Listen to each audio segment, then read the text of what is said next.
Alléluia. Quand nous venons dans la maison wakati tunakuja mnyumba wa Mungu, certainement nous n'allons pas sortir comme nous sommes entrés. kweli kweli hatupashe kutoka gisi tuliingia. Si vous êtes entré ici Kama muliingia humu avec un problème na mambo et fulani que votre cœur est na moyo sincère, wako ni iko na uhaki, vous parlez à votre Mungu Dieu. unasema kwa Mungu wako, Une fois que vous allez le croiser, ukisha kutana tu à naye, votre sortie vous ne serez plus les mêmes. kutoka hapa hautakuwa ule mtu mmoja.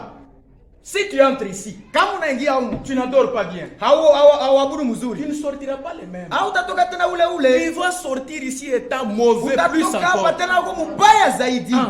Si tu entres ici Kama unaingia humu avec un cœur bien disposé, lakini na moyo yenye kutarishwa le vema, Seigneur va te bénir par sa parole. Bwana atakubariki kupitia neno Et tu lake vas sortir na utatoka étant béni de mwenye Dieu. kubarikiwa na C'est Mungu. pourquoi quand nous venons dans la Kwa maison, maana kati tunakuja mnyumba wa nous Mungu, devons faire attention tunapasha kufanya à angalisho la façon que nous nous approchons. mwile namna yenye tuko namkaribia Mungu. Que Dieu vous bénisse.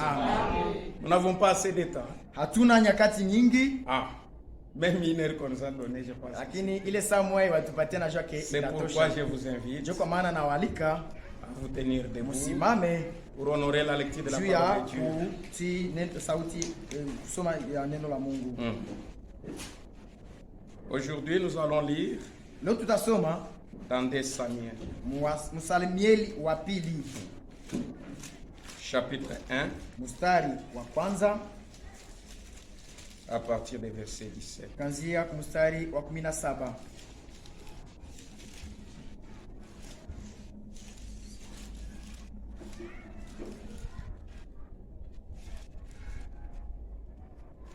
De Samuel chapitre 1, Samueli wa pili sura ya kwanza verset 17. mstari wa 17. Nous lisons. Tasoma. Voici les cantiques funèbres Angalia ile nyimbo ya kilio que David composa sur Saoul yenye Daudi aliomboleza juu ya Saulo et sur Jonathan son na fils, kwa Yonathani mwana wake, et qu'il ordonna d'enseigner aux enfants na de Juda. akapana shurti waifundishe kwa wana wa Yuda. C'est le cantique de l'arc. Ni ile nyimbo ya kilio. Il est écrit dans les livres des justes. Inaandikwa mu kitabu cha wenye haki. L'élite d'Israël a succombé. Wale wenye kuchunga Israeli kuchungwa kwa Israeli kulitikisika. Washujaa wa Israël. Sur tes collines, Kwa milima yako, comment les héros sont-ils tombés? namna gani waodari walianguka? Ne l'annoncez point dans Gath. Musitangaze kule Mugagati. Ne publiez point la nouvelle dans les rues d'Ascalon. Musitangaze hii mambo kwa ile njia ya Askaloni. De peur que les filles des Philistins Ili binti wa Filistini ne se réjouissent. wasifurahi. De peur que les filles des Ili incirconcis binti za wale wasiotairiwa ne triomphent. wasisimamange. Montagne de Gilboa, Ninyi milima ya Gilboa, qu'il y ait sur vous usikuwe kwako ni rosée, hata mvua, ni pluie, hata umanda hata mvua, ni champ qui donne des prémices pour les offrandes. hata shamba yenye itaanza pana malimbuko juu ya matoleo. Car là ont été jetés les boucliers des héros, Maana kule kulitupwa mishipi ya wale wa hodari, les boucliers de Saoul. ile mshipi ya Saulo. L'huile a cessé de le oindre. Mafuta ilipunguka ile wale mpaka. Devant les sangs des blessés, Toka damu ya walio umia, devant les graisses des plus vaillants, toka mafuta ya wale walio nguvu, l'arc de Jonathan n'a jamais reculé. upinde wa Yonathana hauyarudiaka kamwe nyuma, Et l'épée de Saoul ne retournait point à vide. na upanga wa Saulo haukurudi bule. Saoul et Jonathan aimables chéris pendant leur vie. Saulo na Yonathani walikuwa vizuri sana wakati walikuwa napendeza katika maisha yao, N'ont point été séparés dans leur mort. hata kwa mauti yao hawakutengana. Ils étaient plus légers que les aigles. Walikuwa mbio kupita tai, Ils étaient plus forts que les lions. walikuwa nguvu kupita simba. Filles d'Israël, Ninyi binti wa Israeli, pleurez sur Saoul, mulilie Saulo, qui vous revêtait magnifiquement de cramoisis, aliyewavalisha vizuri na mavazi ya mekundu, qui mettait des ornements d'or sur vos habits. aliyepamba nguo zenu na dhahabu. Comment les héros sont-ils tombés? Wenye nguvu wameanguka namna gani? Au milieu du combat. Katika ya vita. Comment Jonathan a-t-il succombé? Namna gani Jonathan ameuawa? Sur tes collines. Juu ya pale ya milima yako. Je suis dans la douleur. Niko ndani ya huzuni. À cause de toi, Jonathan, mon frère. Sababu yako Jonathan, ndugu yangu. Tu faisais tout mon plaisir. Ulinipendeza sana. Ton amour pour moi. Mapendo yako kwangu était admirable. Yalikuwa mshangao. Au-dessus de l'amour des femmes. Kuliko mapendo ya wanawake. Comment des héros sont-ils tombés? Wenye nguvu wameanguka namna gani? Comment leurs armes se sont-elles perdues? Na silaha zao zilipotea namna gani? Je vais prier. Nitaomba.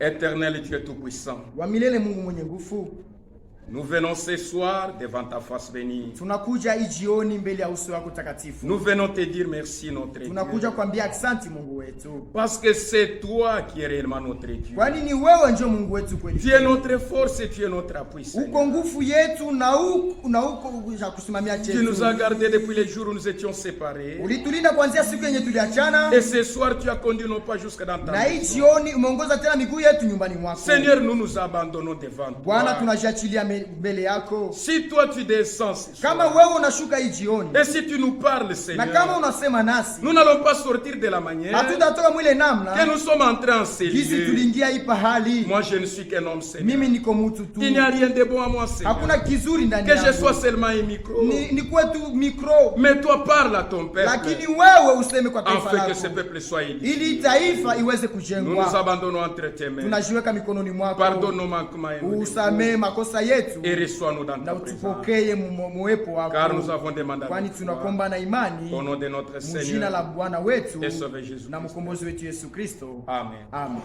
Veuillez vous asseoir. Unaweza kuketi. Avec les écritures que nous venons de lire. Na hii andiko ambayo tunaweza kusoma.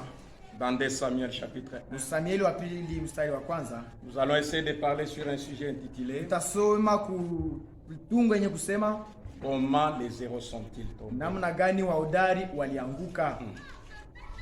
En d'autres termes, kusema kwingine, comment les vaillants soldats sont-ils tombés? Namna gani waskari wahodari walianguka? Alléluia. Ici on est en train de nous parler de l'histoire. Hapa niko natuambia juu ya historia. L'histoire de Saoul. Historia ya Saulo. Comment cette histoire a commencé? Ile historia ilianza namna gani? C'était en Israël. Ilikuwa ni Muisraeli. Le peuple d'Israël avait pour roi. Taifa la Israeli ilikuwa na mfalme. Et le roi était leur Dieu. Na ule mfalme wao ndio alikuwa Mungu wao. Et chaque fois c'est Dieu qui donnait des lois. Na siku zote ule Mungu ndio alikuwa anawapatia ile maamri. C'est Dieu qui donnait les ordonnances. Mungu alikuwa anawapatia maagizo. C'est Dieu qui donnait les préceptes. Mungu alikuwa anawapatia mambo wanapaswa kufuata. Et c'est lui qui donnait les directives aux enfants. Yeye alikuwa anawapatia manjia kwa wana wa Israeli. Chaque fois que Dieu régnait sur Israël, siku zote yenye Mungu alikuwa anaketi ku Israeli, le peuple d'Israël triomphait. Taifa la Israeli ilikuwa nashinda vita. Et tout le monde attendait de loin. Na watu wote walikuwa sikia tu kwa mbali. Comment est-ce que Dieu était en train d'agir parmi les enfants d'Israël? Mungu alikuwa anatenda katikati ya taifa la Israeli. Et tout le monde était saisi de épouvante. Watu wote walikuwa nashikwa na woga. Pourquoi? Kwa nini? Parce que Dieu régnait en Israël. Sababu Mungu alikuwa anaketi ndani ya Israeli. C'est arrivé à un moment na ilifika wakati mmoja, les enfants d'Israël, watoto wa Israeli, ont trouvé qu'il fallait ressembler à d'autres peuples. Kwa waliona eti wanapaswa sasa kufanana na taifa nyingine. Ils ont exigé à Samuel. Sasa walishurutisha Samuel. Samuel, nous en avons marre. Mwambie Samuel, tunachoka de continuer à avancer comme ça. Hivi. Nous voulons aussi, tunataka pia, comme les restes des nations, kama zile mataifa zingine, avoir un roi. Kuwa pia na mfalme. Alléluia. Et quand le peuple a dit ça, na wakati taifa ilisema hivyo, Samuel est rentré chez lui. Samuel alirudia pake nyumbani. Il a pleuré. Alilia. Il a dit au peuple. Aliambia taifa. Mais quand vous dites ça, eti wakati mnasema hivyo, mais c'est l'Éternel que vous rejetez. Sasa si ni Mungu milele ndio Mungu natupilia. Il ne faut pas faire ça. Haipaswi mfanye vile. Dieu est arrivé. Mungu alikuja. Et il a dit à Samuel, aliambia Samuel, Samuel ne t'inquiète pas. Samueli, usishikwe na usihangaike. Ce peuple ne te rejette pas toi. Hii taifa haikutupilie weye. C'est lui que le peuple rejette. Ule mwenye hii taifa inatupilia C'est moi l'Éternel. ni mie wa milele. Alors je vais leur donner un Sasa na roi mimi nitawapatia mfalme selon leur cœur, kufuatana na mioyo yao, selon leur désir. kufuatana na ile nia zao. Alors toi Samuel, Na wewe sasa je vais te montrer quelqu'un nitakuonesha mtu que tu vas leur donner yule mwenye utawapatia kama comme mfalme ils veulent. gisi wanapenda. Alléluia. Le temps est passé.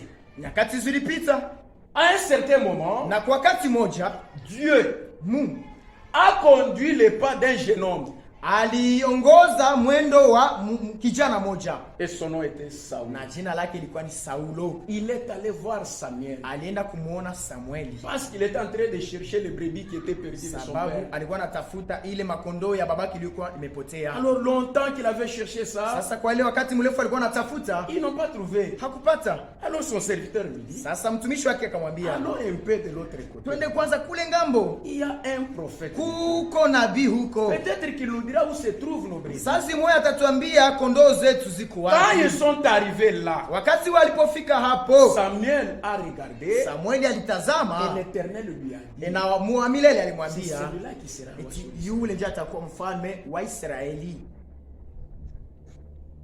Un jour, Siku moja Samuel est venu, Samueli alikuja, il a oué l'huile Na- Saoul. alimpaka mafuta Saulo, Et Saoul allait voir, na Saulo alienda kuona kwa kumuona na macho. C'était un homme géant. Alikuwa ni mtu mrefu, Il était très beau. alikuwa mzuri, Il avait des épaules larges. alikuwa na mabega mirefu. Quand il se tenait parmi le peuple d'Israël, Wakati alikuwa anasimama katikati ya taifa la il les Israeli, surpassait tous en taille. alikuwa na washinda bote kwa urefu. Et quand le peuple regardait, Na wakati taifa ilikuwa inaona vile, ils ont admiré. walifurahikiwa Ils ont dit, na walisema réellement eti kweli celui-ci kweli huyu convient d'être anastahili notre roi. kuwa mfalme wetu. Alléluia. Les hommes ont regardé à l'apparence de Watu Saoul. waliona tu kuile nje ya Saulo Ils s'étaient réjouis pour na ça. walifurahikia ile sura yake. Et Saoul, c'était un voyant. Na ni kweli Saulo alikuwa ni hodari. Chaque fois qu'ils allaient en bataille, Wakati wote walikuwa ndio mvita, il était en train de faire fureur. yeye alikuwa tunaleta woga. Un jour, ils sont allés Na chez les Ammonites. siku moja walienda kule kwa Amoniti, Il les a fait éprouver une grande na défaite. alibapatiaka woga mnene. Il les a fait éprouver une grande défaite. Aliwashindaka. Il est allé un jour chez les Amalek. Alifika na kwa Maleki pia, Il les a fait éprouver aussi une nao grande défaite. aliwashindaka mvita. Mais une chose est arrivée. Sasa kitu kimoja kilifika. Pendant que Saoul était en train de marcher comme cela, Kati Saulo alikuwa anatembea na hilo, il avait la victoire alikuwa na ushindi parce que Dieu sababu Mungu était encore avec Saoul. alikuwa tena pamoja na Partout il Saulo. allait combattre, Mahali pote alikuwa anaenda kupigana, il était en train de vaincre. alikuwa anashinda vita. Pourquoi? Kwa nini? Dieu était dans son camp. Sababu Mungu alikuwa mkampi yake. Un jour, Siku moja Dieu a dit à Saoul, Mungu aliambia Saulo, va nenda chez les Amalécites. kule kwa Wamaleki, Tu vas combattre ce peuple-là. kule kwa Wamaleki na uende uwapiganishe, Parce que ces gens-là, sababu wale watu lorsque le peuple d'Israël est en train de sortir là-bas en Égypte, wakati taifa la Israeli lilikuwa toka Misri, il les avait barré la route. bali wafungiaka njia. Et j'avais dit à Moïse d'écrire Na cela. niliambiaka Musa andike ile mambo. J'avais dit que je pourrais effacer Amalek sur la face de la Na terre. nilisema eti mimi nitazimishaka Amaleki kilindi cha dunia. Va. Nenda. Tu dois dévouer par intérêt. Unapashwa kuharibisha vyote. Tu dois détruire, ne laisse rien. Unapashwa kubomoa vyote na usiache hata kitu kimoja. Et quand Saoul est allé là, Kati Saulo alienda huko, il est arrivé là-bas. alifika pale, Il a fait ce que Dieu lui a fait. alifanya vile yenye Mungu alimwambia. Il a tué Amalek. Aliua Amaleki Il les a fait éprouver une grande na défaite. alibashinda wote. Mais le temps est arrivé Na ni wakati ilifika où il devait yenye rentrer. angepasha kurudia. Il y avait des brebis. Kulikuwa makondoo, Il y avait des veaux gras. kulikuwa mangombe minene. Saoul a regardé, il a Na dit, Saulo aliona akasema, je ne peux pas tuer ça. mimi sitaua hii. Parce que le peuple lui Sababu demandait taifa ilikuwa de ne namuuliza. pas tuer ça. Au ilikuwa namwambia Gardons ces asiwe veaux gras. tuchunge hii mangombe ya Gardons minene. ces brebis. Tuchunge hii makondoo. Nous allons rentrer avec ça Tutarudia nayo pour aller offrir à notre ili tuweze Dieu. kuitoa kwa Mungu wetu. Et cela a plu à Na Saul. ile ilimpendeza Saulo. Il a regardé aussi, il y avait un roi là-bas. Na aliona kulikuwa tena mfalme huko. Le roi des Amalécites. Ule mfalme wa Amaleki. Il a regardé. Alimuona. Il a dit que comme c'était un roi, Akasaki ni mfalme. nous épargnons ça. On les prend seulement. Nous rentrons avec lui en Israël. Naye kule Muisraeli. Et pourtant Dieu lui avait dit, japokuwa Mungu alimwambia, quand tu vas aller là-bas, wakati utaenda huko, ne laisse rien. Usiache hata tu dois dévouer tout par interdit. Unapaswa kuharibu vyote. Saul a fait ça. Saulo alifanya vile. Il a pris des brebis, alikata makondo, il a pris des veaux, alikamata mangombe na alirudia. Ce n'est pas ça notre histoire. Haina ile njoo historia yetu. Nous sommes en train d'aller tout droit. Tuko naenda ku kifukuzio ketu. Nous sommes en train de placer d'abord les tuko natia kwanza misingi. Et quand Saul est rentré, wakati Saulo alirudia, Dieu est allé voir Samuel. Mungu alienda kumuona Samueli. Mais regarde ce que Samuel anambia, angalia ni Saulo alifanya. Il n'a pas exécuté ma volonté. Hakutenda mapenzi yangu. Moi je lui ai demandé de tuer. Mimi nilimwambia auwe. Mais il n'a pas fait ma volonté. Lakini hakufanya mapenzi yangu. Le matin, asubuhi Samuel alienda anamuona. Quand il arrive, il trouve Saul. Wakati anafika anamuona Saulo, il lui dit, anamwambia, salut homme de Dieu. Ubarikiwe mtumishi wa Mungu. Que Dieu te bénisse. Mungu akubariki. En tout cas, ton Dieu a été avec nous. Kweli Mungu wako alikuwa pamoja. J'ai fait tout ce que Dieu m'avait demandé. Nilifanya vyote venye Mungu aliniambia nifanye. Samuel lui a dit, Samuel alimwambia, arrête. Asimamisha pale. Je te dirai ce que Dieu m'a dit. Mimi nitakwambia vile yeye Mungu aliniambia hiyo siku. Saul, n'est-ce pas moi qui est devenu témoin? Si ni mimi ndio nikapaka mafuta? Dieu t'a dit, Mungu alikwambia, va-tu ou par interdit? Wende uharibu vyote. Et ne laisse rien. Na usiache kitu. Mais tu n'as pas fait ce que Dieu a dit. Lakini hukufanya vile mimi nilikwambia. Non, j'ai fait tout ce que Dieu m'a dit. Mimi nilifanya vyote vile Mungu aliniambia. Les bêlements que j'entends là-bas. Ile masauti niko nasikia kule. Be kule nyuma. Qu'est-ce que cela veut dire? Ile inamaanisha nini? Homme de Dieu. Mtumishi wa Mungu. Lorsque nous étions partis wakati tulienda kule. Le peuple m'a demandé. Taifa iliniambia. Regardez ces veaux. Nichunge hii mangombe na nichunge hii makondoo. Pour aller les offrir à Dieu. Niweze kuitolea Mungu. Alléluia.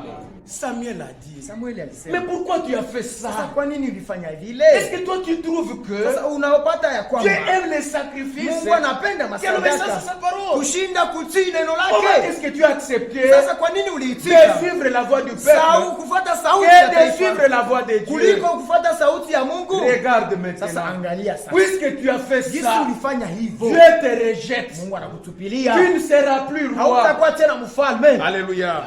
Disons ça dans 1 Samuel. Tusome Samueli wa kwanza. Chapitre 15. Mstari wa 19 na 5. Chapitre 15. Mstari wa 15. Verset 23. Mstari wa 23.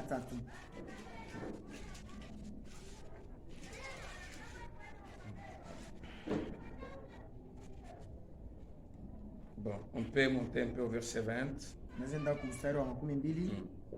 Saul répondit à Samuel. Saulo akamwambia Samueli, j'ai bien écouté la voix de l'Éternel. Nimetii sauti ya Bwana. J'ai suivi le chemin par lequel kwa njia yenyewe m'a envoyé l'Éternel. Bwana alinituma. J'ai amené Agag, na nileta Agagi, roi d'Amalek. mfalme wa Amaleki. J'ai dévoué par interdit les Amalécites. Na niharibu Amaleki wote. Verset 22. Samuel dit, Samuel akasema, l'Éternel trouve-t-il des plaisirs dans les holocaustes et les sacrifices, comme dans l'obéissance à la voix de l'Éternel? Voici l'obéissance vaut mieux que les sacrifices. Alléluia. Verset 23. Car la désobéissance est aussi coupable que la divination.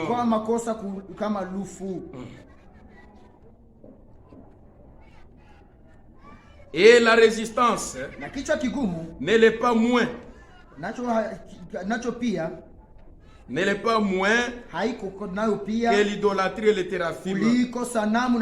Puisque tu as rejeté les paroles de l'Éternel, il te rejette aussi comme roi. Alléluia. Que Dieu vous bénisse.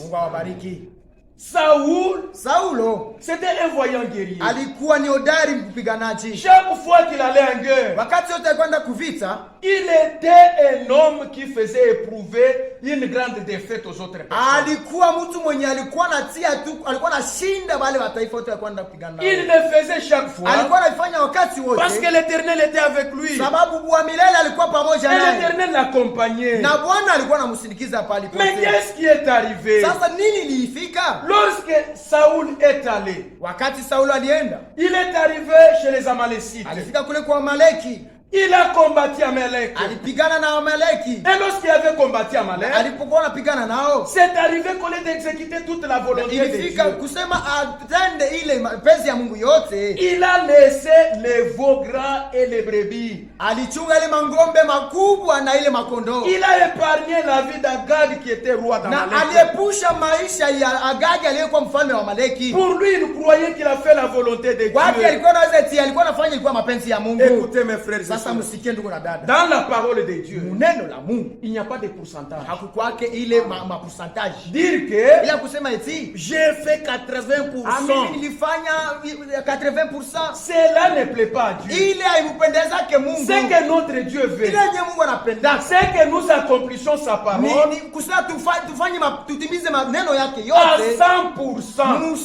100%. Si vous faites même 99,9. Kama unafanya 99,9. Cela n'est pas la volonté de Dieu. Ile haina mapenzi ya Mungu. Car c'est à cause de cela. Sababu ni juu ya ile. Que ce monde était tombé. Yenye dunia ile depuis le jardin kuanzia kubustani ya Edeni. Ils ont essayé de modifier seulement balipima kugeuza kidogo quelque chose de la parole de Dieu. Kitu kidogo muneno la Mungu. Et quand Eve a accepté na wakati Eva aliitika ile, automatiquement la mort est entrée. Pale lufu iliingia. Alléluia.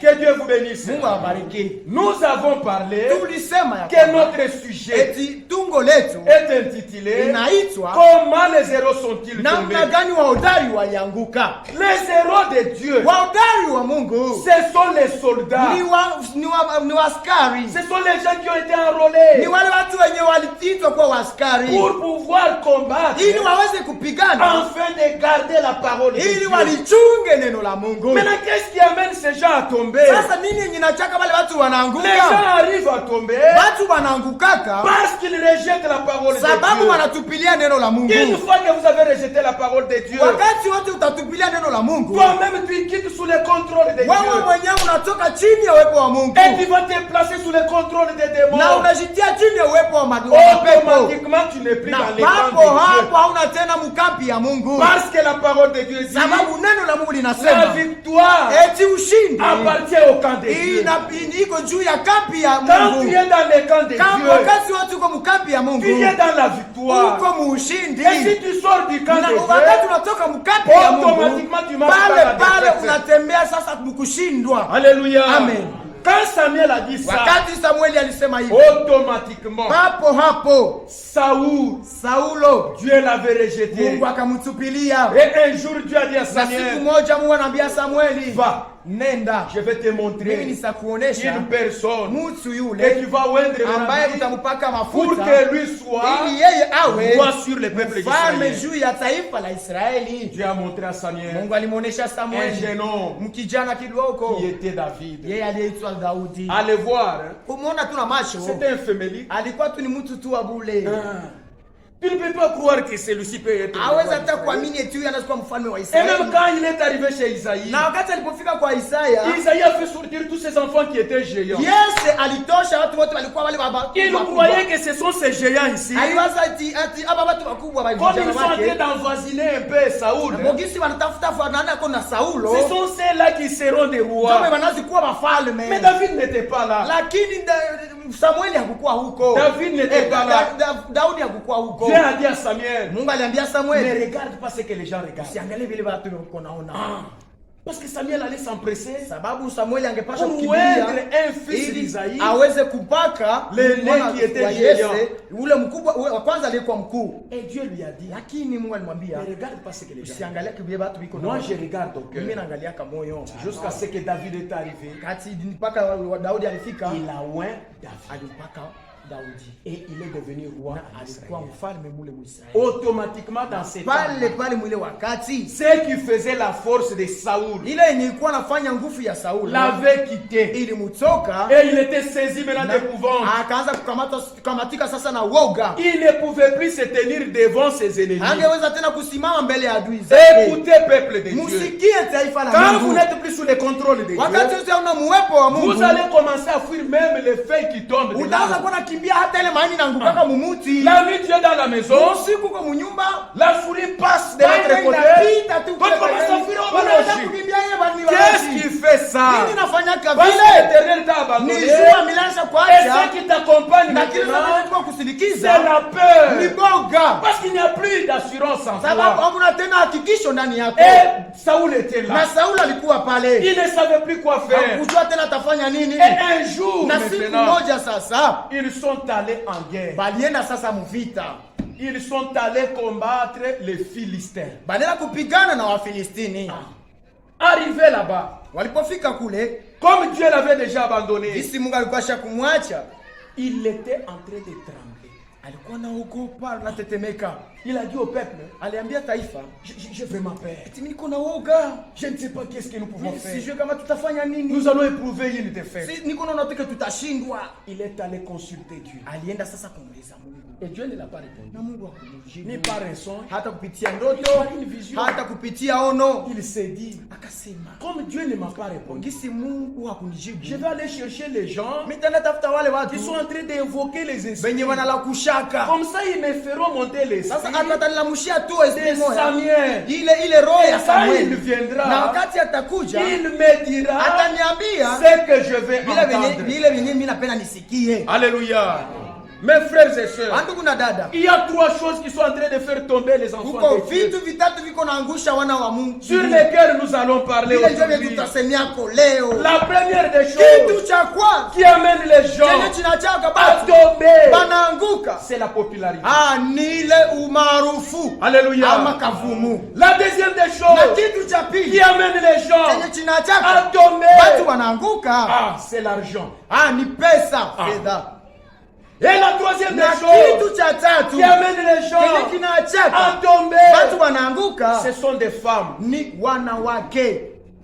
Que ce soit pour les serviteurs de Dieu ou les enfants de Dieu, même les filles de Dieu tombent aussi dans la même chose. Alléluia. Pendant ce temps-là, Saoul avait choisi la voie de la popularité. Comme le peuple lui avait dit, prends les veaux gras, prends les brebis, nous allons offrir à notre Dieu. Il a trouvé que cela était bon de plaire aux hommes que de plaire à Dieu. Alléluia. D'où vient que toi, tu peux te réjouir de ce que les gens disent afin que tu sois populaire. Mais tu es en train de rejeter la parole de Dieu. Mieux vaut pour toi, mon frère et ma soeur, que tout le monde t'abandonne, que tout le monde te rejette, mais que tu restes avec Dieu. Parce que tu peux être avec tout le monde, mais si tu n'es pas avec Dieu, ça n'est fini pour toi. Il n'y a rien de bon que tu puisses faire en toi si Dieu te lâche. Restez avec Dieu. Ta femme doit être à mesure de savoir que mon mari à moi aime son Dieu plus que moi. Ton mari également, il doit être à mesure de savoir que ma femme aime le Dieu plus que moi. Donc si je lui dis quelque chose qui est contraire à la parole de Dieu, il ne m'écoutera pas. Alléluia. Et ce qui prouve que Dieu avait abandonné Saoul. Na chenye kuhakikisha kwa Mungu alikuwa shamwasha Saulo. Parce qu'il avait choisi la voie de la popularité. Sababu alikuwa shatafuta ile njia ya umaarufu. Regardez maintenant quand il va en guerre. Sasa muangalia wakati anaenda mvita. Il n'a plus l'assurance. Hana tena na hakikisho. Notre assurance c'est Dieu. Hakikisho yetu ni Mungu. Notre force c'est Dieu. Nguvu yetu ni Mungu. Notre victoire c'est Dieu. Ushindi wetu ni Mungu. Si nous voulons marcher dans la victoire, kama tunapenda tutembee mu ushindi, restons avec Dieu. Tubakie na Mungu. Alléluia. Si nous lisons kama tunasoma dans 1 Samuel 28, Samuel wa kwanza 22 makumi écoutez ce qu'il dit. Na nane tusikie inasema. Je vais lire en sautant. Nitasoma nikiruka parce que n'a pas sababu hatuna nyakati ya kutosha. En ce temps-là les Philistins se rassemblèrent. Na ile wakati wa Filistini wakakusanyika, leurs troupes, majeshi yao, et formèrent une armée, na wakavunga jeshi pour faire la guerre à Israël. Ili waende pikana na Israeli. Akish dit à David, Akish akaambia Daudi, tu sais que tu viens avec moi à l'armée. Jua ya kwamba unakuja pamoja nami tu viendras avec moi à l'armée. Utakuja pamoja nami kule kuvita. Toi et tes gens. Wewe na watu wako. David répondit à Akish. Daudi akamjibu Akisi. Nous sautons. Tunaruka. Verset 4. Mstari wa 4. Les Philistins se rassemblèrent. Wafilistini wakakusanyika. Vers camper à Shunem. Wakakuja kupiga kambi pale kusunemi. Saoul rassembla tout Israël. Saulo akakusanyisha Israeli yote. Et ils campèrent à Gilboa. Nao wakapiga kambi yao kwa Gilboa. À la vue du camp des Philistins, pale kuona ile kambi ya Wafilistini, Saoul fut saisi de crainte. Saulo alipowaona akasikia woga. Alléluia. Amen. Saoul qui était un vaillant guerrier. Saulo yeye alikuwa hodari rien que voir seulement le camp des Philistins. Ile kuona tu kambi ya Wafilistini, il commençait déjà à trembler. Akaanza kutetemeka. Avant que commence même la guerre. Kabla vita ianze. Alléluia. Il fut saisi de crainte. Akashikwa na woga. Et un violent tremblement s'empara de son cœur. Na mtetemeko mkuu ikafika kumoyo wake. Saül consulta l'Éternel. Saulo akaenda kumuuliza Mungu. Et ne lui répondit point. Na Mungu akumjibu. Ni par songe. Hata kupitia ni par rime. Ama hata kupitia ni par les prophètes. Ama kupitia nabii. Alors Saül dit. Sasa Saulo akasema à ses serviteurs, watumishi wake, cherchez-moi une femme qui invoque les morts. Munitafutie ule mwanamke mwenye anamshaka wafu. Et j'irai la consulter. Na nitaenda kumuuliza. Ses serviteurs lui dirent, na watumishi wake wakamwambia, voici à Andor. Sasa tazama kule kwa Andor, il y a une femme kuna mwanamke qui évoque les morts. Yeye anamshaka wafu. Alors Saoul se déguisa. Kisha Saulo akajifanya. Et il prit d'autres vêtements. Na kavaa ingine mavazi. Et il partit avec des hommes. Na kwenda pamoja na wengine wanaume wawili. Ils arrivèrent de nuit chez la femme. Wakafika usiku kwa ule mwanamke. Saoul lui dit, Saulo akamwambia, prédis-moi l'avenir. Leo uniambie mambo ya kuja. En évoquant un mort. Ukilamusha mtu mmoja au mufu. Et fais-moi monter. Na unipandishie. C'est lui que je te dirai. Ule mwenye nitakwambia. La femme répondit. Mwanamke akamwambia, voici, tu sais ce que Saoul a fait. Tazama unajua vile Saul alifanya. Et comment il a retranché du pays ceux qui évoquaient les morts. Namna gani alitosha muishi wale wote walikuwa na lamusha wafu. Et ceux qui prédisaient l'avenir. Na wale wote walikuwa nasema mambo ya kuja. Pourquoi donc tends-tu un piège à ma vie? Uko na kuja kwa niwekea mtego kwa maisha yangu. Pour me faire mourir. Ili niweze kufa. Saoul lui jura. Saulo akamuapia par l'Éternel. Kwa Bwana akisema. En disant, l'Éternel est vivant. Bwana anaishi. Il ne t'arrivera point de mal. Hakutakufikia kibaya. Pour cela. Kwa ile. La femme dit. Alafu akamwambia, qui veut-il que je te fasse monter? Nani unapenda niweze kumlamusha? Et il répondit, akasema, fais-moi monter nipandishie Samuel. Lorsque la femme vit Samuel, na wakati mwanamke alipoona Samueli, elle poussa un grand cri, akalia na sauti nguvu, et elle dit à Saoul, na akaambia Sauli, pourquoi m'as-tu trompé? Kwa nini ulinidanganya? Qui est Saoul? Uko Sauli. Et le roi lui dit, ne crains rien, mais que vas-tu?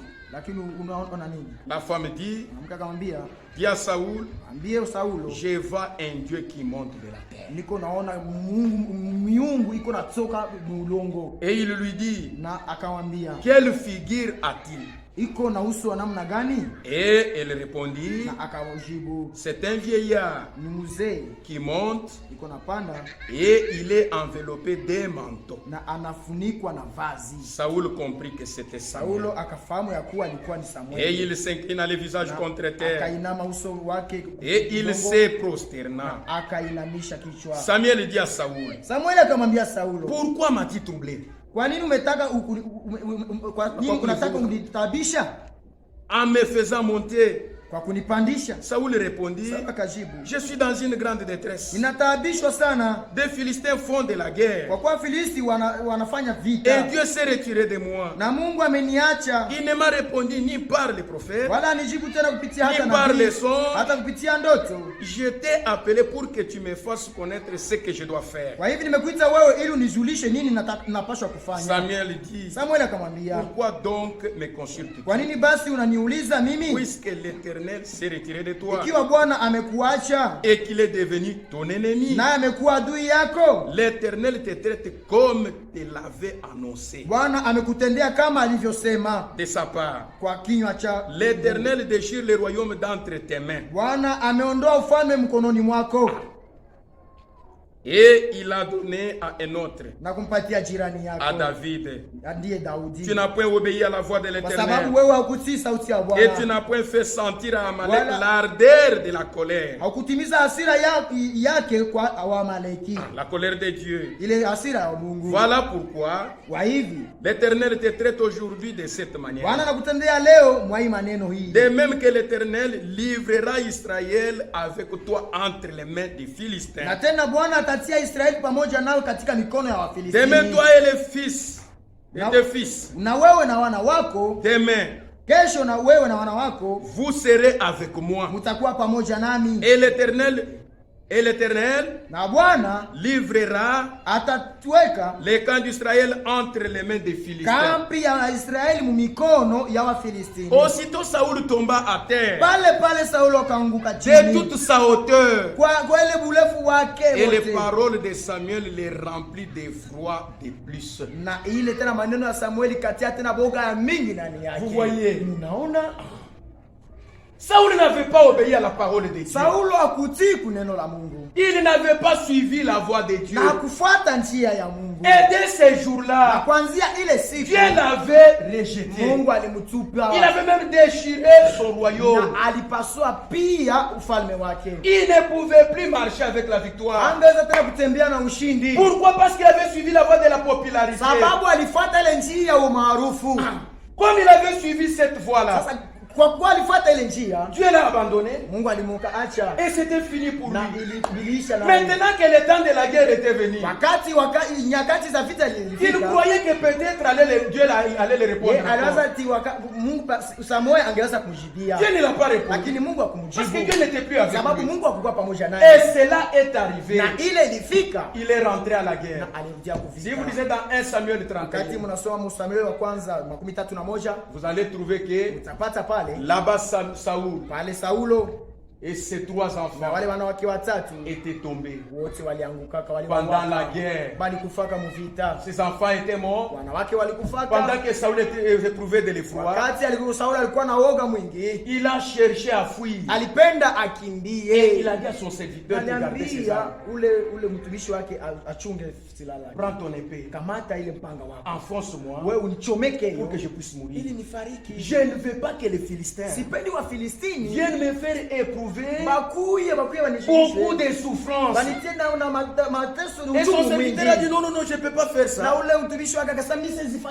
Et Saül s'est précipité. Il a pris son épée.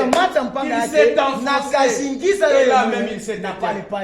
Quand son serviteur a vu ça, il a dit aussi, je ne peux pas rester comme ça. Il a pris aussi son épée. Il s'est enfoncé. Et ils sont tous tombés là-bas. Pendant cette période, David était loin. Maintenant, les gens qui étaient de l'autre côté d'Israël, ils sont venus annoncer cela aux enfants d'Israël. Ils ont dit aux enfants d'Israël que la bataille a fait fureur. Saoul est tombé. Ses enfants sont tombés. Et parmi ses enfants, Jonathan aussi. Quand maintenant David a appris ça, comme il aimait beaucoup Jonathan, comme il aimait beaucoup Saoul, c'est ainsi qu'il a écrit ses cantiques funèbres.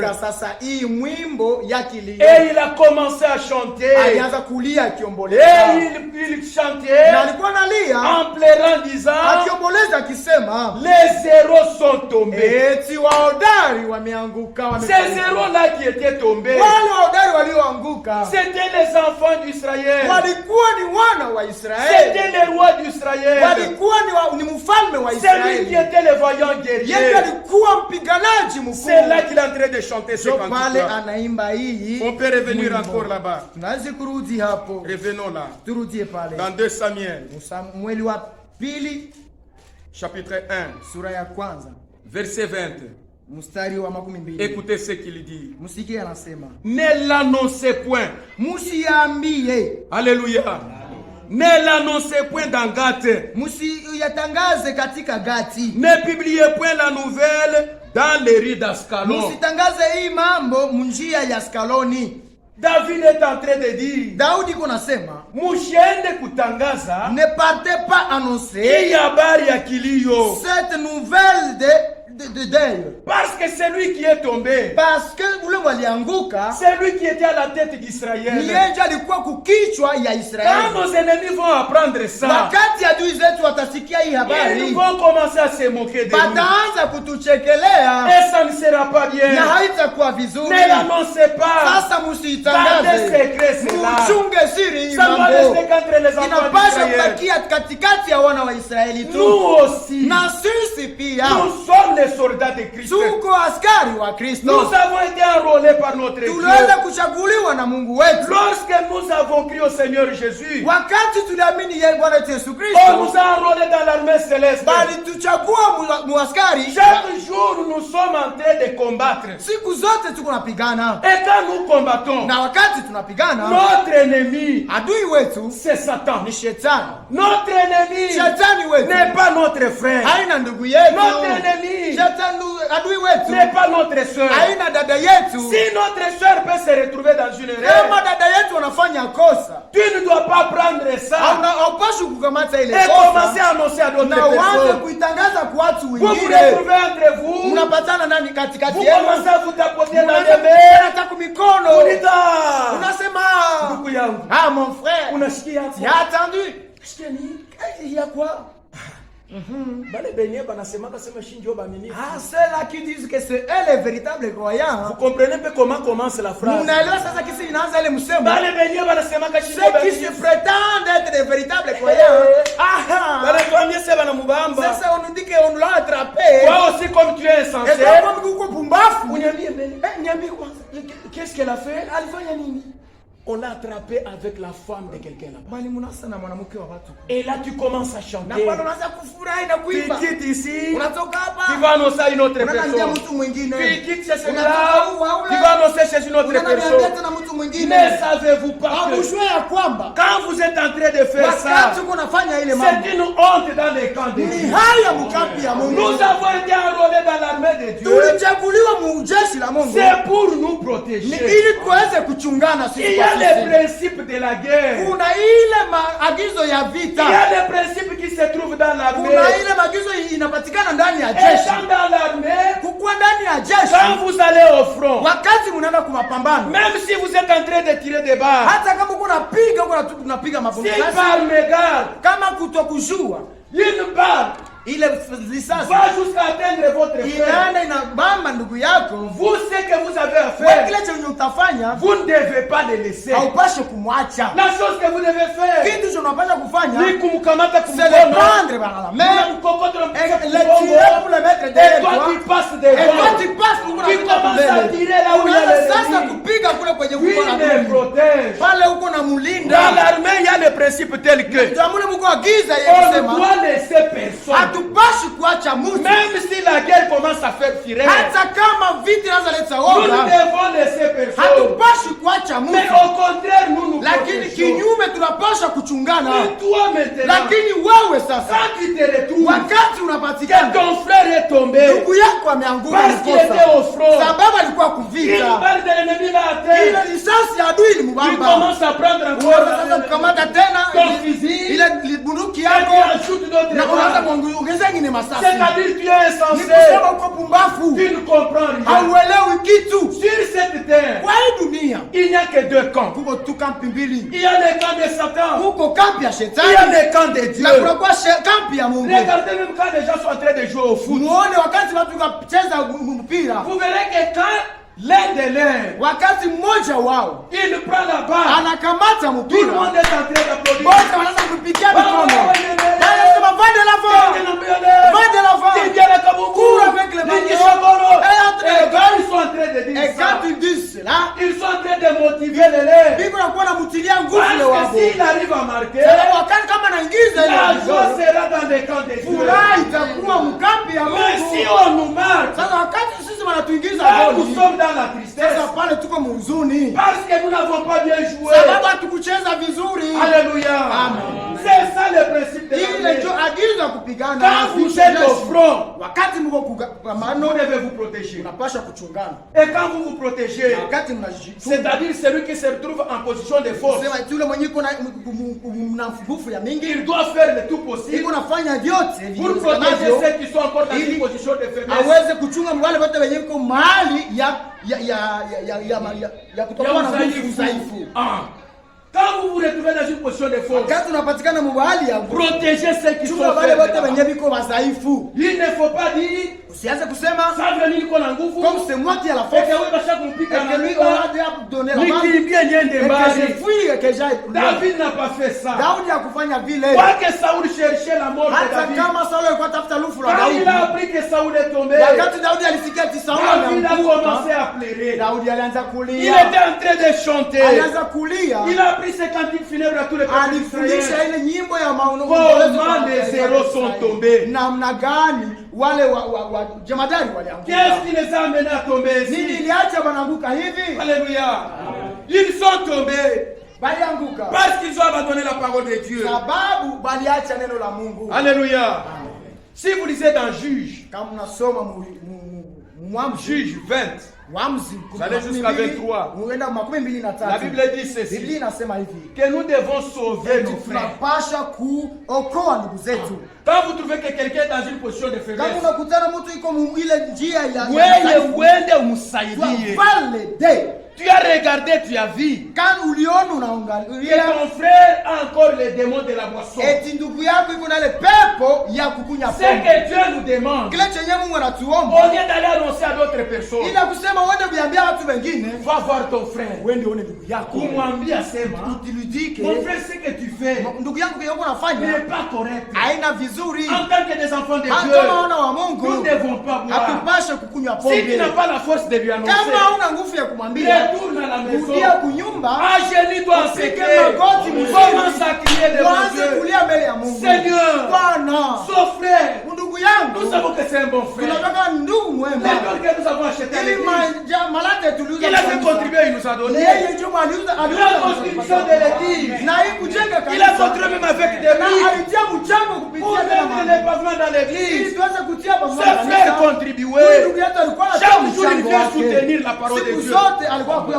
Mais regarde ce que l'ennemi a fait. lakini angalia kile cha adui Shetani alifanya. anamwingia. Le diable lui est Il commence maintenant à boire. Elle a commencé à prendre. Je sais que personne ne peut le délivrer. Ninajua ni chakula mtu Toi, notre Dieu, délivre-les. Bwana wewe unajua unapaswa Et quand kuzungumza. tu fais ça, Na wakati unafanya ne vile, dites pas une autre personne. Ça doit rester un secret entre toi et ton Dieu.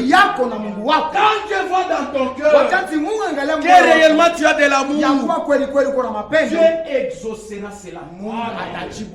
Alléluia. Un jour, frère Branham est en train de partir quelque part. Du côté où il allait, il y avait une vache qui était déjà devenue fou. C'était un taureau qui s'était déjà enfolé. Et lui ne savait pas. Comme il avançait, il est arrivé quelque part. Ses voix a couru. Le taureau est venu pour. Il cherchait maintenant à alerter pour que le frère Branham puisse mourir sur place. Mais pendant que le taureau venait, le frère Branham a regardé. Au lieu d'éprouver la crainte, au lieu de s'irriter contre ce taureau, il a commencé à éprouver de l'amour dans son cœur. Il regardait, il disait, oh Seigneur, si tu pouvais aider ce taureau, si ce taureau pouvait quitter de ce taureau, il ne ferait pas ce qu'il fait. Maintenant comme le taureau venait en vitesse,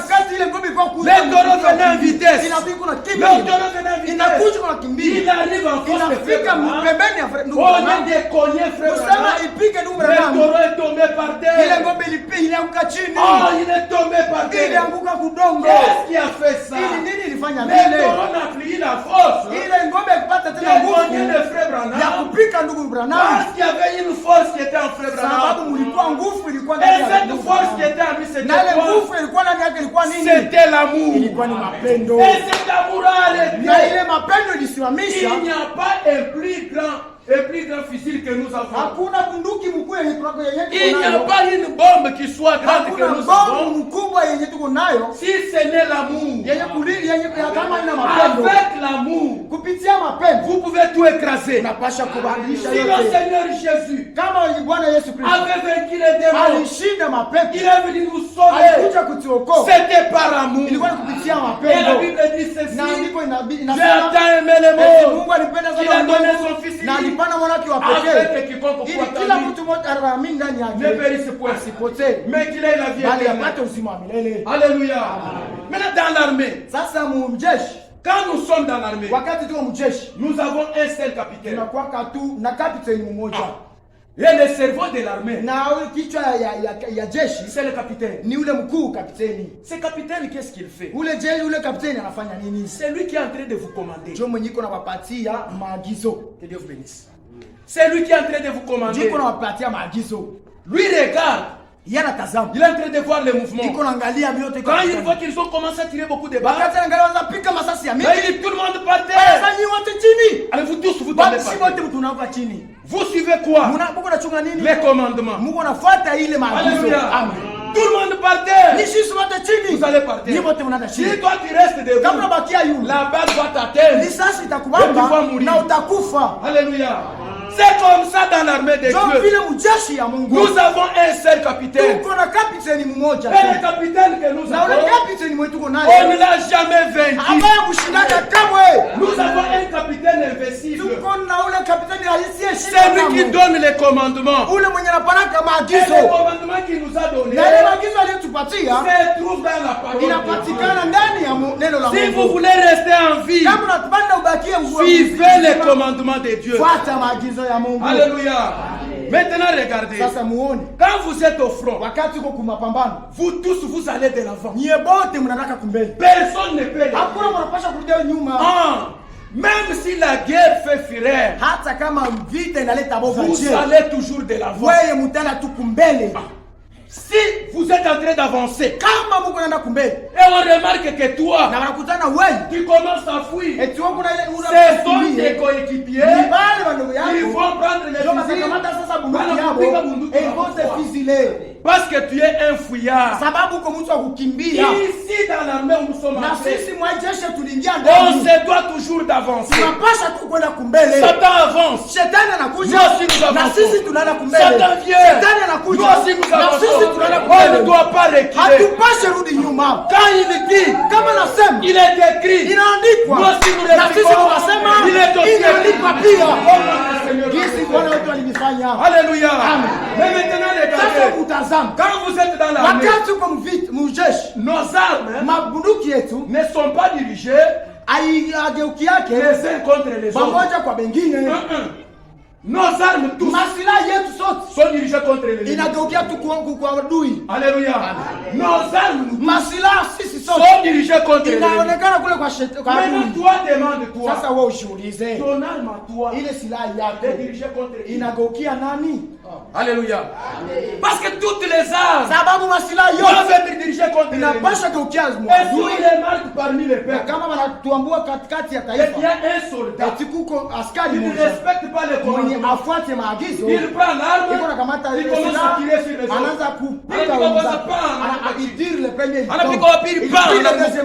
Qu'est-ce qu'on va faire? On va pas te laisser. S'il y a possibilité de t'arrêter, parce que tu ne connais plus les normes de la guerre. Alléluia. Et si on trouve qu'il est impossible de t'arrêter, la seule chose qu'il faut faire, c'est t'abattre. Puis comment ça je peux? Parce que tu es devenu rebelle. Tu ne respectes plus les normes de la guerre. Alléluia. Maintenant toi demande-toi, combien de personnes tu as déjà tué avec ta langue? Alléluia. On nous dit dans les Écritures que tu les parles la langue. Tu peux tuer ton frère. C'est lorsque tu parles mal de ton frère. Alléluia. Je ne sais pas comment je parle ça. Je n'avais pas prévu ça. Tu peux tuer ton frère. Lorsque tu te mets à parler mal de ton frère. Alléluia. Tu commences à dire et quand tu parles de ça, et tu dis l'influence de ton frère, et tout le monde qui le verra, les gens vont commencer à dire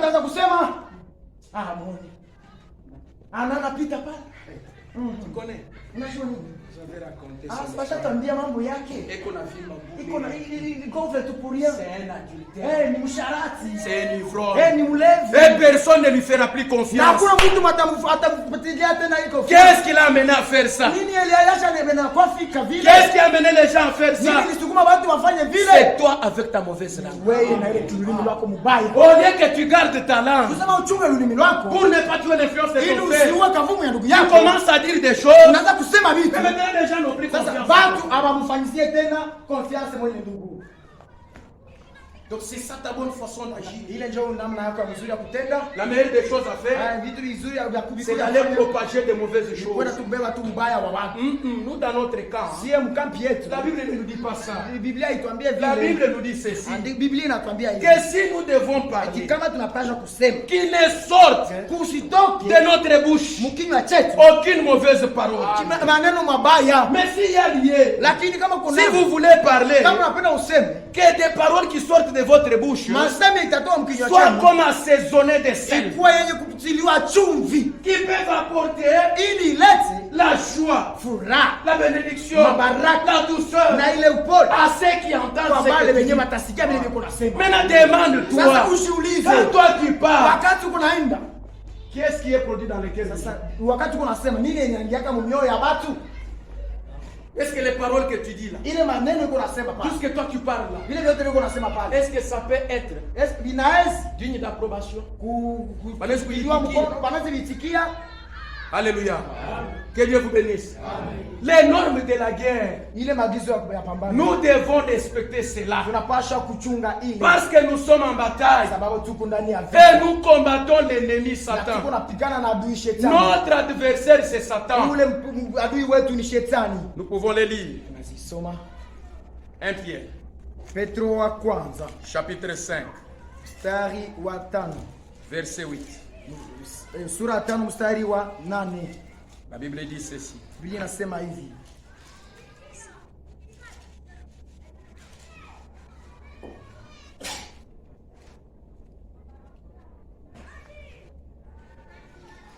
Soyez donc sobres. Muwe na kiasi. Veillez. Mukikesha. Votre adversaire, le diable. Adui yenu shetani. Je n'ai pas bien entendu. Ici, on dit votre adversaire, votre frère. Je pense que c'est ça, non? C'est ce qui est écrit. On a dit votre adversaire qui est votre frère. Donc, c'est votre sœur. On n'a pas dit ça. Mais que votre adversaire, notre adversaire, c'est le diable. Qu'est-ce qu'il fait? Il rôde comme un lion. Et quand il rôde comme un lion, il est en train de chercher parmi nous. Qui est-ce qu'il va dévorer? Il ne dévorera plus ceux qui sont dans son camp. Ceux-là sont déjà dans son camp. Les gens que Satan est en train de chercher, il les cherche parmi nous. C'est pourquoi tenons-nous maintenant. Quand nous sommes en train de marcher, si je vois que Satan va passer par là, non, attention frère, j'ai vu Satan passer par là. Kama unaenda hivi utapatana na c'est-à-dire quoi? Tu vois notre frère en train de fréquenter une païenne. Comme ces histoires-là sont encore au début, frère, mon frère, il est déjà la voix que tu commences, la finalité, tu seras additeur. Parce que je connais cette fille. C'est la seule façon de protéger votre fille. S'il vous écoute, vous avez gagné son âme. Mais s'il refuse de t'écouter, ça c'est son problème. Mais néanmoins tu l'as averti. C'est pourquoi la Bible dit, veillons les uns sur les autres. Moi je veille sur toi. Toi aussi tu veilles sur moi. Hapana tu kuniambia unaanza kuingia mambo yao. Non, tutakufuatafuata. Nous allons te poursuivre jusqu'à ce que tu vas sortir au milieu de nous. C'est alors que nous allons arrêter de te poursuivre. Si tu suis une mauvaise voie, tu vas nous croiser. Que ce que tu fais mais si tu restes sur la bonne voie, nous allons te soutenir. Nous ne soutiendrons pas toi, mais nous soutenons la parole de Dieu. Comme toi si tu soutiens la parole de Dieu, tu seras soutenu par nous. Alléluia.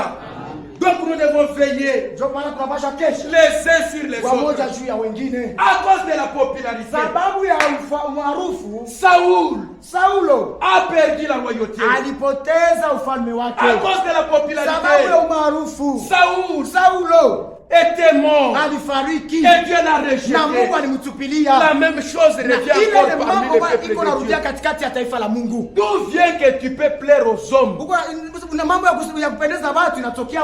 Tu plais aux hommes plus que même à Dieu. Ça vient d'où?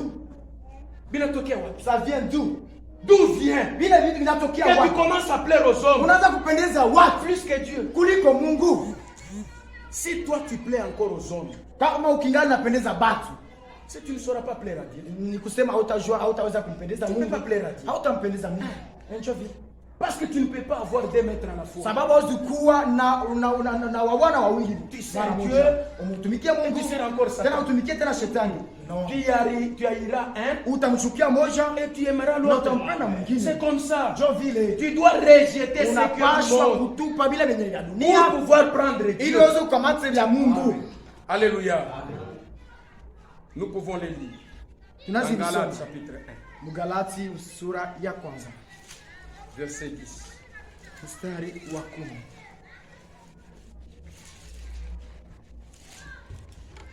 Et maintenant, est-ce la faveur des hommes que je désire?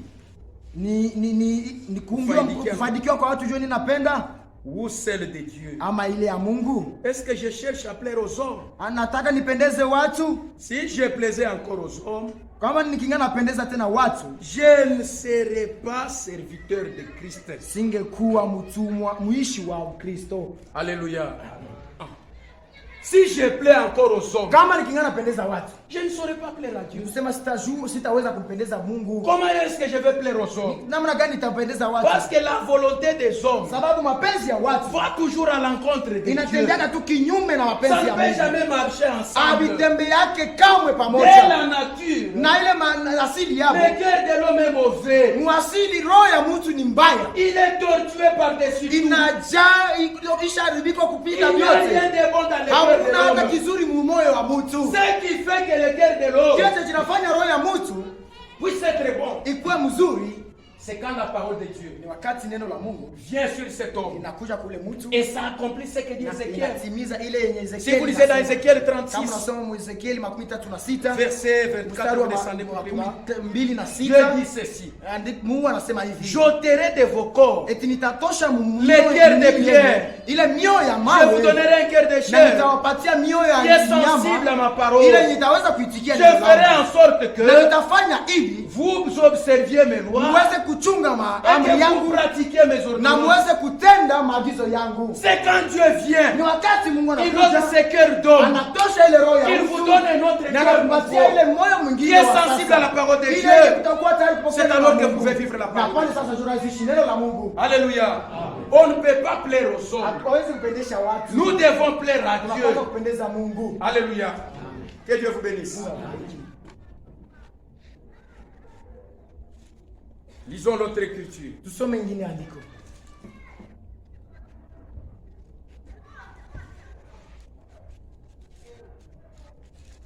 Nous sommes dans Éphésiens. Chapitre 6. Verset 11. Éphésiens 6. Verset 11.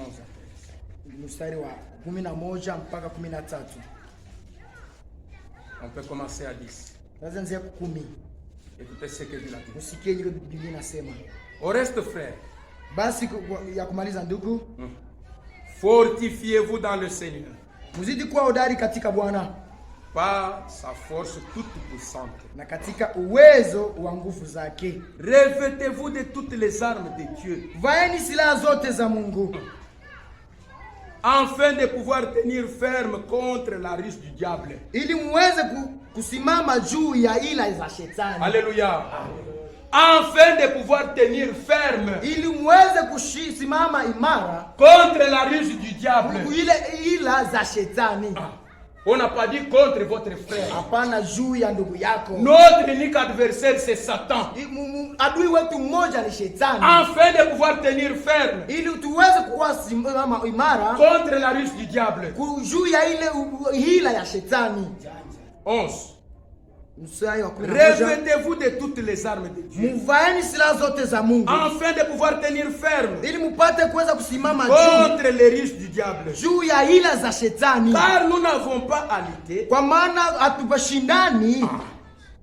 contre la chair et le sang, kushindana kwetu si juu ya damu na nyama, contre la domination, lakini juu ya falme, si je n'ai pas bien dit, mais contre les dominations, lakini juu ya mafalme, contre les autorités, na mamlaka, contre les puissances, juu ya watawala, contre les princes de ce monde de ténèbres, na nguvu ya giza ya ulimwengu hii, contre les esprits méchants, juu ya mioyo mbaya, ile maroho mbaya dans les lieux célestes, yeko ile mahali ya juu. 13. C'est pourquoi, kwa hivi basi, prenez toutes les armes de Dieu, twaeni silaha zote za Mungu, afin de pouvoir résister dans les mauvais jours, ili muweze kushindana katika siku za mbaya, et tenir ferme après avoir tout surmonté, na muweze kusimama imara ili muweze kushinda vyote. Tenez donc ferme, musimame muwe nguvu, ayez à vos reins, mukuwe na mukivuno chenu. Ayez à vos reins. Mukuwe mukivuno chenu. Quoi? Nini? La vérité pour sentir. Kweli kama mkaba. C'est-à-dire quand toi tu marches, nikusema kama unatembea, c'est que tu as comme armement que Dieu t'a donné. Silaha yenye uko nayo yenye Mungu alikupatia. La première des choses, ya kwanza, c'est la vérité. Ni ukweli. Dites toujours la vérité entre vous. Que le fils parle selon la vérité à ses parents. Et que les parents parlent selon la vérité à leurs enfants. Que les frères se disent la vérité. Le frère et la soeur se parlent selon la vérité. C'est l'arme que Dieu nous a donnée pour pouvoir résister devant l'ennemi Satan.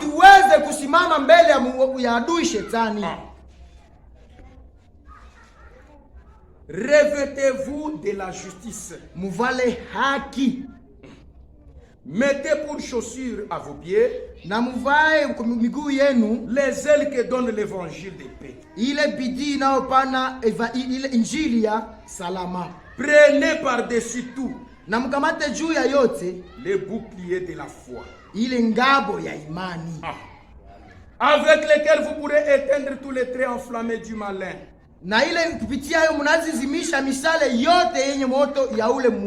Prenez aussi les casques du salut et l'épée de l'esprit qui est la parole de Dieu. Faites en tout temps. Je reviens là-bas. Faites en tout temps par l'esprit toutes sortes de prières et de supplications. Veillez à cela avec une entière persévérance et priez pour tous les saints. Alléluia. Que Dieu vous bénisse. Veillez à cela avec une entière persévérance.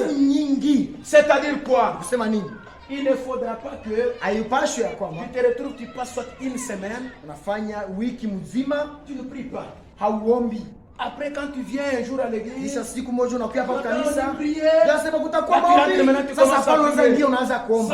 pas veiller avec. C'est-à-dire, tu pries chaque jour. Pour autant que tu vois que les jours s'approchent. Tu pries chaque jour, tu pries. Tu peux te donner une discipline, tu dis. Je vais commencer à prier même 3 fois par jour. Même si tu pries 10 fois, Dieu ne se fatiguera pas. Priez, priez, priez. Et quand vous priez, priez aussi pour tous les saints. N'allez pas parler les mal qu'ils font. Dieu ne nous a pas recommandé d'aller parler les mal de nos frères. C'est que Dieu nous recommande de faire. C'est de prier pour tous les saints. Toi tu pries pour moi. Moi aussi je prie pour toi. C'est la seule façon que nous devons faire. Priez pour tous les saints. Vous veillez chaque jour à genoux en train de prier le Seigneur. Pourquoi nous prions? Parce que c'est par la prière que nous avons la force de pouvoir combattre notre ennemi. Alléluia. Notre unique ennemi c'est Satan. Ce n'est pas notre frère. Alléluia. Dans la Bible, il y avait quelqu'un qui avait perdu les règles de la guerre. Et il est allé à l'encontre de ce que Dieu est en train d'exiger. Il est allé à l'encontre des règles de la guerre. Cet homme-là, il se trouve dans Nombre. Chapitre 16.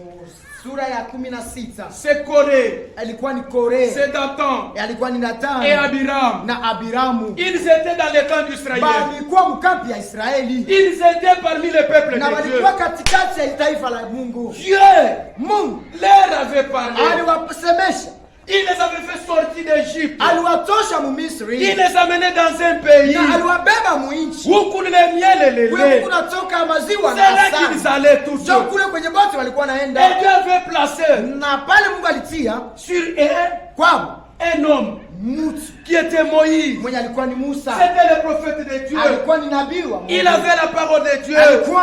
C'est Moïse qui annonçait la volonté de Dieu au peuple de Dieu. Et quand Dieu voulait bénir le peuple, il les bénissait par Moïse. kupitia Quand il y avait Musa. un problème à communiquer au Kama peuple, kulikuwa mambo ya kuonesha Dieu taifa, parlait par Moïse. Mungu alikuwa anasemea kupitia Et tout Musa. le monde Na voyait watu wote walikuwa que wanatazama. réellement Na eti ya kweli Dieu est avec Moïse. Mungu yuko pamoja na Musa. Parce que Dieu marchait devant Sababu eux Mungu alikuwa anatembea mbele yao. dans la colonne de nuée. Nguzo ya moto. Pendant la journée. Nguzo Et ya moto. pendant la nuit. Na usiku. Dieu marchait dans la Mungu colonne de alikuwa feu. anatembea nguzo ya moto. Quand la colonne avançait, Wakati nguzo ilikuwa tout le inatembea, monde était en train de suivre. watu wote walikuwa Quand la wanafuata. colonne s'arrêtait, Wakati nguzo ilikuwa tout le inasimama, monde wote s'arrêtait. walikuwa wanasimama. Et qu'est-ce qu'ils avaient Na comme mbele règle? ya ilifiki walikuwa na kama Nous agizo, allons de l'avant. tunaenda kumbele. Quand l'ennemi nous contrecarre, Kama adui anafunga njia, tunapigana nous naye. allons les combattre. Alléluia. Mais un jour, Lakini siku moja cet homme, ule mtu cherchant la popularité, alikuwa tafuta umaarufu, il a oublié les règles de la alisahau guerre. maagizo ya Il a mapambano, commencé à créer des alianza problèmes dans le kuingiza peuple de Dieu. mambo mtaifa la Il a Mungu, introduit les murmures parmi alianza le peuple de kuingiza Dieu. manunguniko mtaifa la Mungu. Écoutez, peuple de Dieu. Musikie taifa la Nous ne Mungu. devons pas murmurer parmi nous. Hatupashe kunungunika katikati Nous ne yetu. devons pas marcher ainsi. Hatupashe kutembea S'il y a vile. quelque chose de faux Kama kuko tu qui kibaya entre parmi le peuple de kinachoingia Dieu, katikati ya taifa la si vous Mungu, connaissez celui qui fait ça, kama mnajua yule Mungu anafanya allez vile, le voir. mwende mumuone. Ne murmurez pas. Msinungunike. Dathan est allé. Datani Il a alienda, parlé à Corée. aliambia Il a parlé à Abiram. akaambia na Biramu, Il leur a dit, na akamwambia est-ce que eti ça ne suffit pas que Moïse puisse seulement nous diriger depuis qu'il a commencé? haitoshe Moizi aendelee kukaa keti juu yetu wakati Vous allez alianza. sur Moïse. Hapa ndiko asema Pour Musa. entrer ici, c'est toujours Tunaingia hapa Moïse. ndiko asema tu Musa. Vous avancez, c'est toujours Tukienda Moïse. kumbele ndiko asema tu Mais nous Musa. tous, nous sommes saints, non? Lakini sisi tuko Dieu peut aussi matakatifu. parler parmi Na nous. yeye Musa anasema Et kupitia en sisi. parlant ça, Na kusema il vile a attiré une foule derrière lui. alikokota watu vingi. Et les gens étaient en train de le suivre. na watu walianza kumafuata. Je tends déjà vers la fin. Nafikia kumwisho. Accordez-moi quelques minutes. Mnipatie tu dakika kidogo. Et quand les gens commençaient à suivre Dathan, Wakati watu walianza kufuata Datani, ils ont commencé à suivre Corée. walianza kufuata Kore, Ils ont suivi walianza Abiram. kufuata Abiramu. Dieu au ciel Mungu kule kumbingu s'était fâché. alisirika. Pourquoi? Kwa nini? Parce qu'ils avaient Sababu oublié les règles de guerre. sababu maagizo ya Nous mapambano. ne nous combattons pas entre nous. Hatupambanake kati yetu. Vite tout kuna kombana. Ce n'est pas le combat des sang et de la chair. Haina vita ya damu na Ce nyama. n'est pas nous nous combattons contre nos propres frères. Hatupigane sisi kwa Si nous devons combattre, kama tunataka nous kupigana, sommes en train de combattre notre ennemi commun. tunapigana sisi wote na adui Dathan mmoja. a attiré une foule derrière. Na Datani alitia Et les gens s'étaient révoltés contre Moïse. na batu wakazitomboka. Il a eu la popularité pendant son temps. Alipata maarufu wakati Il wake. croyait être dans la volonté Aliwaza de itiko Dieu. mapenzi ya Parce qu'il y Mungu. avait une foule qui le suivait. Sababu kulikuwa kundi Mais qu'est-ce qui est arrivé? Lakini nini? L'homme de Dieu Moïse, Mtu wa Mungu il connaissait bien son Dieu. alikuwa anajua Mungu wake. Il a dit à Dathan, akaambia Datani, écoute ce que tu fais. sikia hiyo kuna fanya. Ce n'est pas correct. Haina mzuri. Mais vous êtes les enfants tous de Sisi Lévi, non? wote mko watoto wa Qui vous a Lawi. donné la sacrificature? Sisi Mungu aliwapatia mkwe wa. Vous êtes des sacrificateurs. Si mko wa kohani. Quoique Aaron, c'est lui le souverain Hata kama sacrificateur. Aruni ndio mkoani. Mais vous êtes des sacrificateurs. Lakini nyote mko wa Est-ce qu'il y a kohani. plein de choses que Dieu vous a données? Ile ye Mungu aliwapatia ni Tu kidogo. commences maintenant à chercher, Sasa unaanza kutafuta. à être prophète à ma place. Ili ukue sasa nabii kwa nafasi Écoute yangu. mon conseil. Sikia sasa Ce shauri n'est yangu. pas un homme qui m'a établi. Haina mtu jua C'est aliniweka Dieu qui m'a hapa. établi. Ni Mungu ndiye Si aliniweka ce que je hapa. suis en train de dire, Kama hivi nilikuwa nasema et tu vivras. kama hivi Mungu ndiye alinituma. Suis ce que je suis en train de dire, Fuata vile nilikuwa nasema et tu na vivras. utaishi. Mais Dathan n'a pas Lakini écouté. Datani hakusikia. Il a dit non, je Alisema refuse. hapana, mimi Et nakataa. d'ailleurs, j'ai déjà une foule derrière Akasema moi. niko na kundi. Même si toi tu ne veux pas écouter ce que Hata je kama dis, upendi kusikia ceux qui ninasema, sont avec moi me niko suivront. pamoja nami watanifuata. Moïse a dit bon, ça va. Musa akasema sawa, Comme ni tu as vizuri. fait ça, Kama ugisi ulifanya hivi, demain, kesho toi, wewe Dathan, Datani, Corée Korea et Abiram, na Abiramu venez avec votre foule. mkuye na kundi lenu. Nous allons nous placer devant Dieu. Mtajiweka mbele ya Mungu. Vous allez prendre les brasiers, Mutakamata mbele Babula. yao. Vous allez y mettre les feux. Mutaitia kwa moto. Vous allez mettre l'encens et le parfum. Vous allez brûler les parfums là-bas. Mutaitia kwa ile yote wasasa na Comme ça, c'est lui que Dieu va agréer. na yule mwenye Mungu atapendeza. C'est celui-là qui va être devant le peuple pour les conduire. Ndio yule mwenye atakuwa mbele ya taifa On hili ne se waongoze. crée pas de problème. Tusiweze kutia tu mambo katika Mais jour étant venu, wakati siku ilifika, ils sont allés tous devant wote l'Éternel. walienda mbele ya Bwana. Ils ont allumé leurs Wote brasiers. waliwakisha makala Ils yao. étaient devant Dieu. Wakafika mbele ya Mungu. Et Moïse Musa, en tant que prophète de kama nabii wa Mungu, il a regardé, aliona, il a dit à Dathan, akambia Dathan, il a dit à Corée, akambia Koré, il a dit à Abiram, akambia Abiram, que vous, etini vous êtes venus devant Dieu. mulikuja mbele yangu, Et moi je suis devant na Dieu. mimi niko mbele yangu. Écoutez, peuple Sasa d'Israël. musikie taifa la Mungu. Si ces méchants hommes que vous voyez Kama ama watu wabaya Mungu naona meurent comme meurent tous les hommes, wanakufa kisi watu wote wanakufaka, je dirais que Dieu ne m'a pas na mimi envoyé. nitasema kumbe Mungu hakunituma. Mais si la terre ouvre sa bouche Lakini kama udongo unafungua kinywa et chake les enfants des temps na vivants, kuwameza wote wakiwa hai, là vous comprendrez que sasa Dieu m'a pale envoyé. mtajua ya kwamba Mungu alinituma. Alléluia. Que Dieu vous bénisse.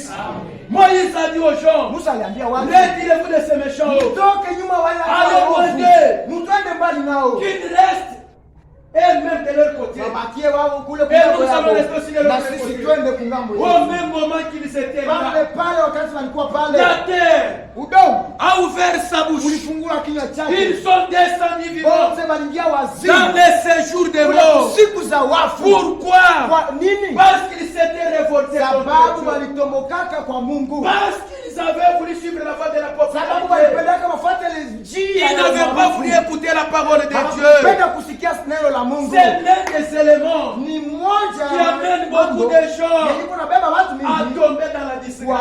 kuanguka kuingia Mkinema neema. neema. Ah. Et même nous les serviteurs, Na sisi watumishi wa Mungu, si je prêche kama niko na hubiri et que les gens na watu sont sauvés, wanaokolewa, haina nguvu yangu. c'est pas par ma force. Si je prêche Kama na hubiri et les gens croient à la et parole que de les Dieu, gens watu wanaamini neno la haina Mungu, nguvu yangu. ce n'est pas par ma Si force. je prie Si et les ninaomba démons sortent, na mapepo ce n'est pas par inatoka, ma force. haina kwa nguvu yangu. Ce que je dois faire, Kitu si tunafanya Dieu kufanya m'utilise puissamment, ni kama Mungu anatumikisha na je dois Mungu. m'humilier devant Napaswa Dieu. kushuka mbele ya Mungu. Si je commence à avoir de l'orgueil, Kama naweza kuwa na kiburi, au même moment, pale pale Dieu Mungu va retirer sa main sur moi atatosha mkono wake juu et yangu, je deviens un homme sans Dieu. na nitakuwa mtu Et bila quand tu Mungu. es un homme sans Na kama Dieu, unakuwa mtu tu bila es Mungu, un homme mort. uko mtu Il n'y a akufa. plus rien de bon en Hakuna toi. kitu kizuri kwa ndani La yako. popularité, Umaarufu ce sont des choses ni vitu qui ont amené les enfants de vyenye Dieu vinaacha wana wa Mungu à tomber aujourd'hui wanaanguka mpaka dans la leo disgrâce devant Dieu. mukinema cha Mungu. Et pour ce soir, Na juu ya hii magharibi Mungu